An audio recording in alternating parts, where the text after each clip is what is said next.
सगळे काम करतायत. चांगलं वाटलं. काहीतरी वाद झाला असेल आणि त्यानंतरची ही शांतता. नवरे सगळी जण आपापली कामच करतायत ना. हो, मी सुद्धा कामाचंच बोलायला आलोय. या आठवड्याचा star of the week declare करायचा आहे ना.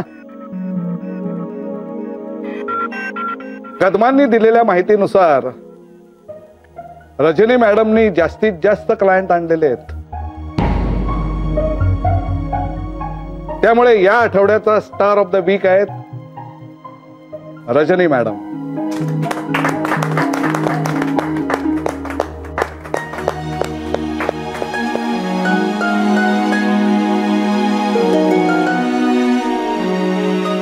रजनी, कॉंग्रॅच्युलेशन्स.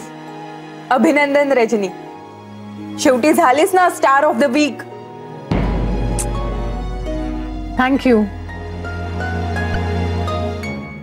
ही तर सुरुवात आहे फक्त. अरविंद सर. हा, दाभोळकर साहेब आहेत ना, त्यांनी बोलवलं केबिन मध्ये.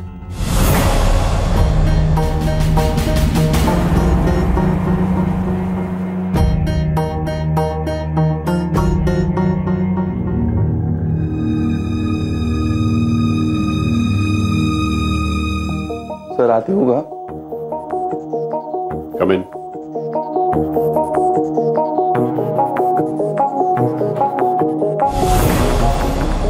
Yes mister Kadam.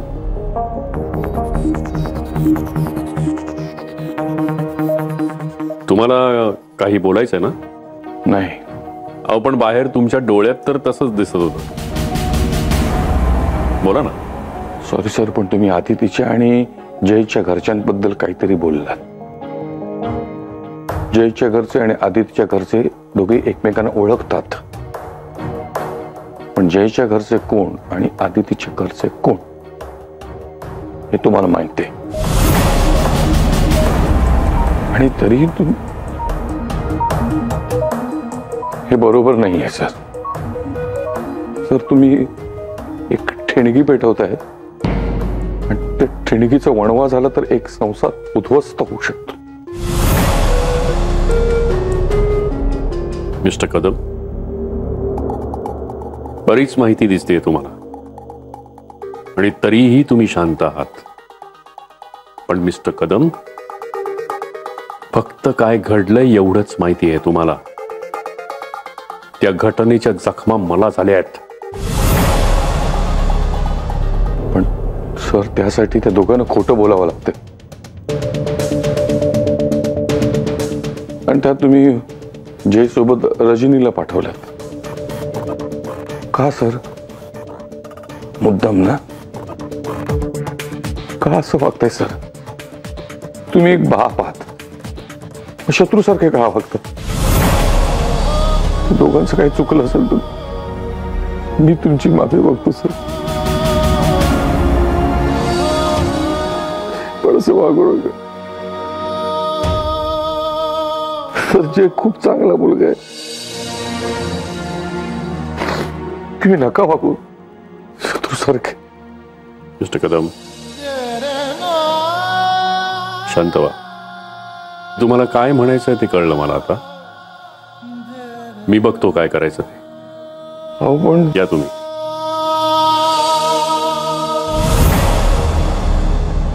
प्लीज.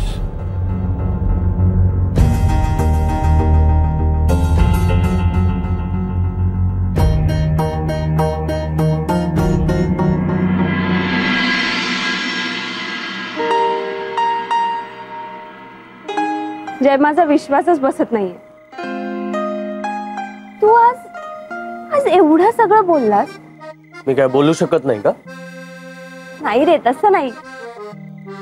पण मला कळतच नव्हतं हे आत्ता काय घडतंय आणि या पुढे काय घडेल. एक नक्की घडेल की कोणाच्याही मनात आता आपल्याबद्दल काही संशय तयार होणार नाही. आपल्याला आता लपत-छपत ऑफिसला यावं नाही लागणार, कारण कोणी काही बोलणार नाही. तू मला आता एखाद्या फिल्मच्या हिरो सारखा दिसतोस. ते माहितीये मला. म्हणजे माझ्या बायकोसाठी मी हिरो सारखाच असणार ना. हे तूच ठरवलं? हो, म्हणजे कुठल्याही बायकोसाठी तिचा नवरा हा एखाद्या हिरो सारखाच असणार ना, का नाही? चूक. मग प्रत्येक बायकोसाठी तिचा नवरा हा हिरो पेक्षा जास्त स्मार्ट असतो आणि डॅशिंग असतो. आणि आणि रोमॅन्टिक असतो. रोमॅन्टिक आणि बर, थँक्यू. जय, हा. पण एक गोष्ट मला खटकली. काय? तुला खरंच रजनीचा एवढा राग येतो? हो. प्रत्येक वेळेला का तिचं बोलणं ऐकून घ्यायचं? बरोबर आहे तुझं, करेक्ट आहे. है ना? एकदम. पण मग मला सांग, तुला तिचा एवढा राग येतो, मग तू लोणावळ्याला जाऊन तिच्याबरोबर चिक्की बरी खाल्ली आणि पुढच्या वेळेला कुठे जायचं तुम्हाला? कुठे जायचं होतं? Wax म्युझियमला, right? आदिती, हे बघ, असं काही नाहीये. अरे आणि पुढच्या वेळी वॅक्स म्युझियमला जायचं तुझ्या पप्पांनी सांगितलं. नाही, पण ठीक आहे ना, जायला काय हरकत आहे? ठीक आहे, मग जाईन. पण तुला घेऊन.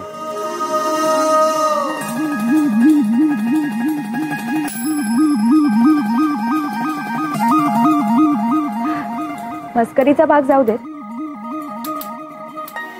रजनी आता खरंच हर्ट झाली, त्यामुळे ती काहीही करू शकते, कुठेही येऊ शकते. सो आपण आता जास्त अलर्ट राहायला. आपण ऑफिसमध्ये एकत्र नको येऊ. वा, छान. नाही, म्हणजे जेवढं आपण एकत्र यायचा प्रयत्न करतोय, परिस्थिती आपल्याला तेवढंच एकमेकांपासून लांब नेते. ठीक आहे, आता काय, आपल्याकडे दुसरा पर्यायही नाहीये. आता घरी तरी एकत्र जायचंय ना, का तिथेही वेगवेगळं जायचंय? राग न अगदी तुझ्या नकाच्या शेंड्यावर असतो. चला निघूया एकत्र.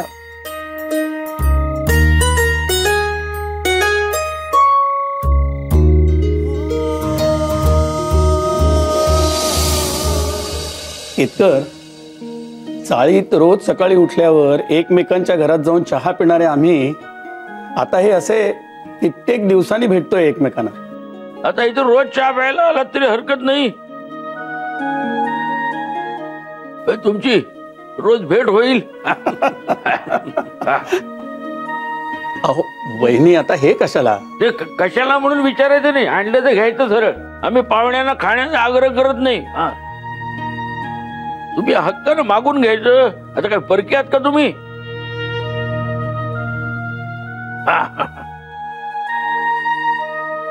आता अण्णांचे मित्र म्हणजे माझे मित्र. काय तोच? हो. तो त्याच्या मित्राची वाट पाहत असेल. पण सुहास, मी सांगितलं तेच करायचं. हो काका. पण तू थांब का जरा. तुम्ही घ्या, नाश्ता घ्या, अण्णा सुरू करा.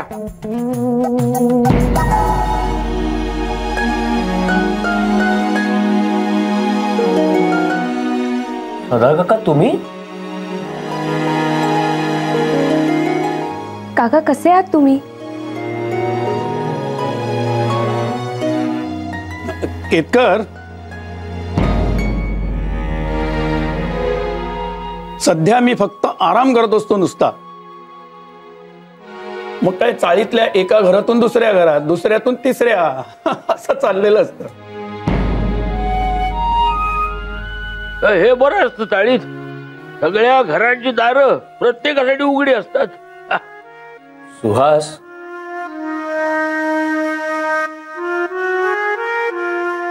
अण्णा कसं वाटतंय तुमच्या जुन्या मित्राला भेटून?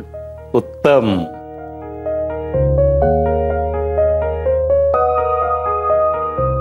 पण तुमचे मित्र ते आता माझेही मित्र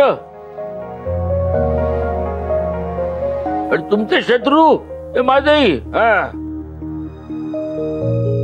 आणि माझे शत्रू ते तुमचेही.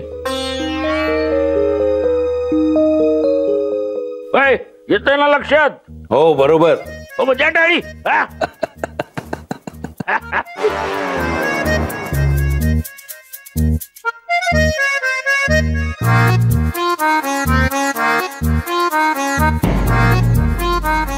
हे बघतेस काय? चहा घेऊन ये. हो हो आणते. आदिती चल जरा माझ्या मदतीला. हो.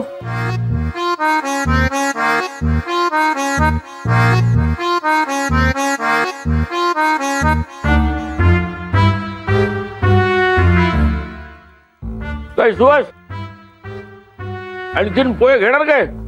नाही पुरे काका. लाजरू पण घे. आणि आपल्याच घरात आहेस तू, भाड्याच्या घरात नाहीस.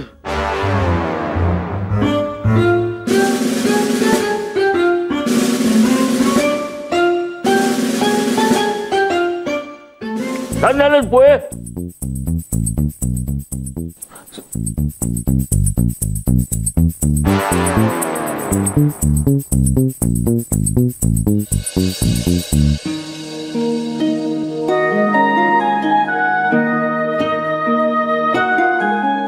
काकू काय झालंय? बाहेर कोणी आमच्याशी बोलत का नाहीये? अहो अण्णांनी तर बघितलंही नाही आमच्याकडे. आणि सदा काका आणि सुहास ते सुद्धा बोलणं टाळतायत. नक्की काय झालंय? सगळे चिडलेत का आमच्यावर? नाही ग, काही कोणी चिडलेलं वगैरे नाहीये. या सगळ्या यांच्या खोड्यात. म्हणजे अगं हे रागावतील म्हणून जयनी सदा काका आणि सुहासना बोलवायचं टाळलं ना, ते त्यांच्या लक्षात आलं. म्हणून यांनी स्वतः सुहासला फोन केला आणि बोलावून घेतलं. म्हणत होते भाडेकरूंच्या पाहुण्यांना याला बंदी आहे, माझ्या पाहुण्यांना नाही. शेवटी मी मालक आहे या घरचा.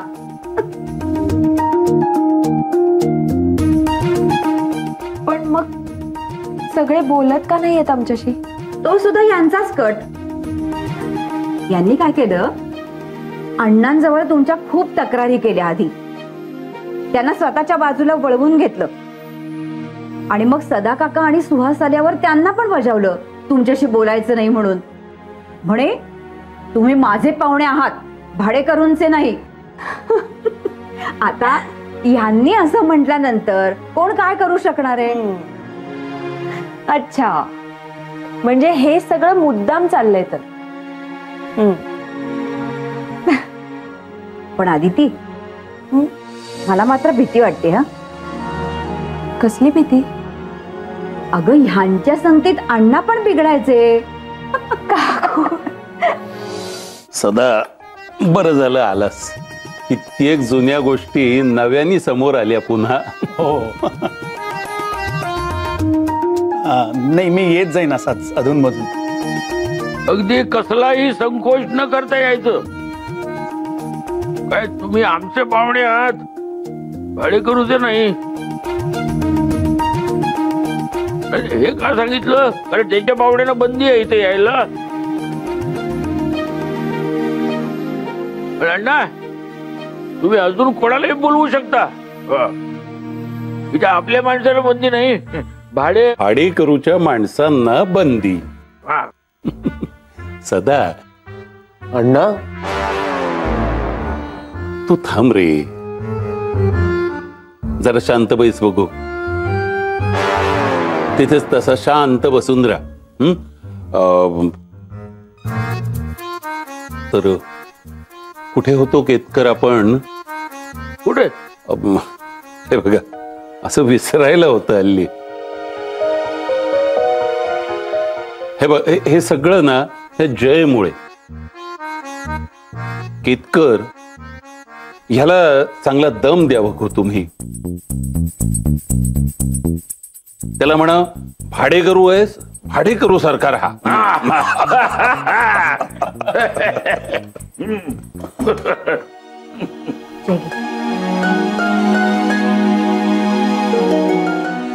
चहा.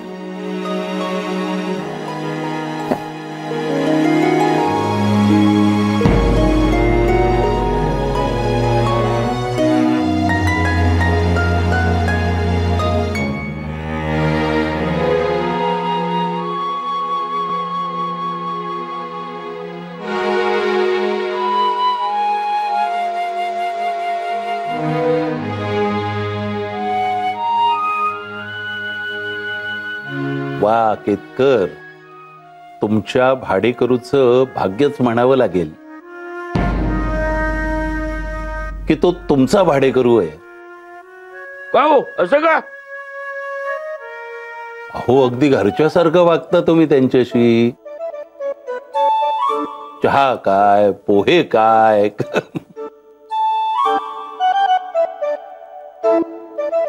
हो, हे म्हणजे हॉटेलमध्ये कॉम्प्लिमेंटरी देतात तसं आहे, नाहीतर कंप्लेंट यायची. भाडं देतो, साधा चहा सुद्धा देत नाही.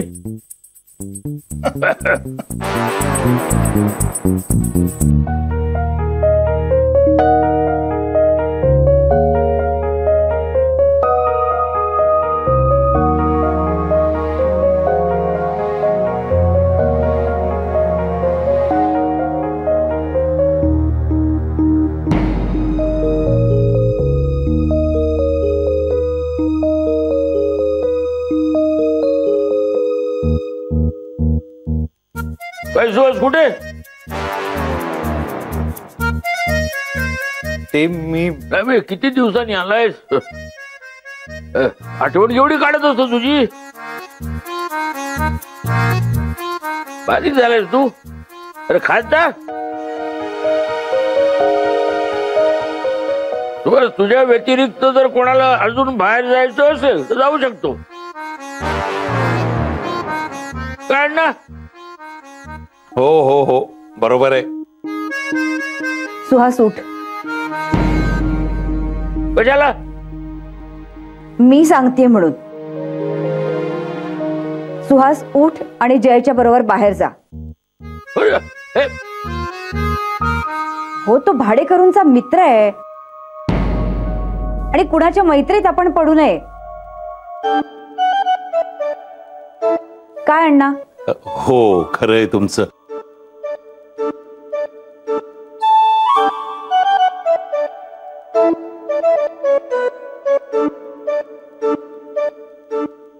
मध्ये मध्ये बोलायचंच असतं अगदी.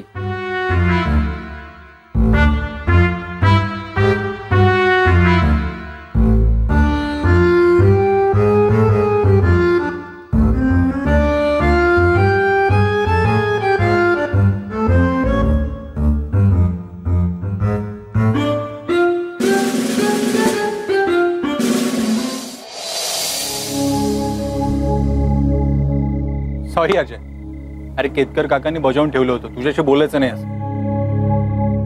अच्छा, म्हणून हे सगळं. आणि अण्णा पण बघ ना, कमाल आहे केतकर काका, तेवढे चांगले आहेत. अण्णांना सदा काकांना भेटायचं होतं म्हणून फोन करून बोलावून घेतलं. माहितीये, ते चिडतात, रागवतात, पण तेवढंच जपतातही. अरे जय, आपले क्लायंट आहेत ना, त्यांचं येणं अजून नक्की झालेलं नाही आहे. म्हणजे मी मेल केला त्यांना आणि त्यांचा रिप्लाय आला. काय? अरे काळजी करू नकोस, पॉझिटिव्ह आहे. त्यांना अजूनही आपल्या प्रोजेक्टमध्ये इंटरेस्ट आहे असं लिहिलंय त्यांनी. फक्त एक छोटासा प्रॉब्लेम आहे. प्रॉब्लेम? हे प्रॉब्लेम एवढाच आहे की ते कधीही बोलवतील आपल्याला तेव्हा आपल्याला जावं लागणार. तेव्हा एक्सक्यूज देऊन चालणार नाही, कळलं ना? हा, प्रयत्न तर करावेच लागणार, कारण आता फक्त मला नाही, अदितीलाही हा जॉब सोडता येणार नाही. अरे पण अदितीला अविनाश सरांनी समोरून लोन दिलंय ना, त्यामुळे मला नाही वाटत ते तसं टेन्शन देतील. तसं टेन्शन नाहीये. सध्या टेन्शन वेगळंच सुरू आहे. आता काय नवीन? आदितीचे पप्पा मिस्टर दाभोळकर. मग त्यांचं काय? सुहास ते आमच्या कंपनी बरोबर एक नवीन प्रोजेक्ट करतात आणि त्यांच्या प्रोजेक्टचं सगळं काम व्यवस्थित होतंय की नाही हे बघण्यासाठी ते आता रोज वरचेवर आमच्या ऑफिसमध्ये यायला लागलेत. काय? हो. आणि खरा प्रॉब्लेम पुढे आहे.